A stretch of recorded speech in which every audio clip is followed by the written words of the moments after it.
This is the PKF Texas Entrepreneurs Playbook.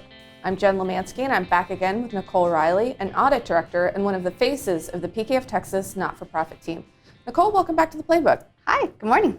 Data analytics, you hear that a lot. Yes. What are they, and how do they impact a not-for-profit organization? Nonprofits have a lot of data. They collect information on all the things that they're doing, and it's actually said that about 40% of the data isn't used and for anything. So there's a lot of information out there that we can use and develop, and it's important because those making decisions in the organizations can really use that information to have more robust information as they are making strategic plans.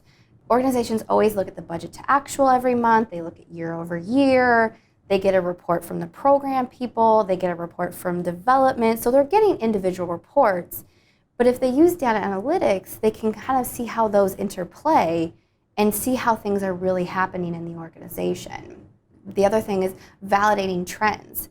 Like for instance, if you have a group of counselors and they say we're overwhelmed, we feel overwhelmed. Looking at the analytics of what is our salary cost per hour of counseling? Well, as that continues to decrease, that would validate they're doing more work. They're providing more program success with less people, and maybe it's time to add a person to help alleviate that stress. So the analytics can really help solidify the trends that you're seeing or the feelings that are happening, or disprove them and say, no, actually, we're more costly. You guys aren't doing as much work as you used to. What's going on? So what type of metrics should either an executive director, a CFO, a president, what metrics should they be looking at?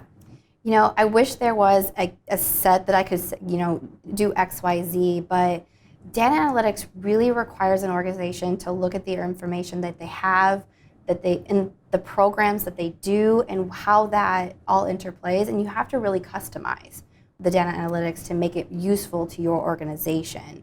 And so you have to consider, for instance, you wouldn't use the same analytics and metrics at a food bank as you would a counseling organization. And right. So you have to really kind of look at what your organization does and then design it. And unfortunately, it does take a lot of time. You have to kind of sift through the data that you have, get it into usable forms. It's probably one of the reasons a lot of organizations don't use data analytics is because of that time crunch. But the good news is we can help. We have a good. Good. Our Ease group does a lot of this stuff and can really help get you set up and put you in the right direction, and then you can utilize it on the ongoing basis.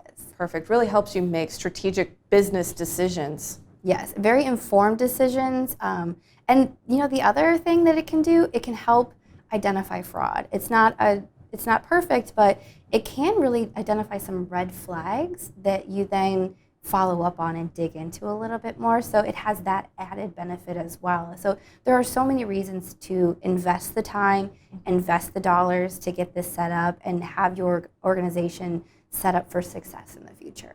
Perfect. Well, we'll get you back to talk about a few more things impacting not-for-profit. Sound good? That's excellent. For more information about this topic, visit pkftexas.com/not-for-profit. This has been another Thought Leader production brought to you by PKF Texas, the Entrepreneurs Playbook. Tune in next week for another chapter.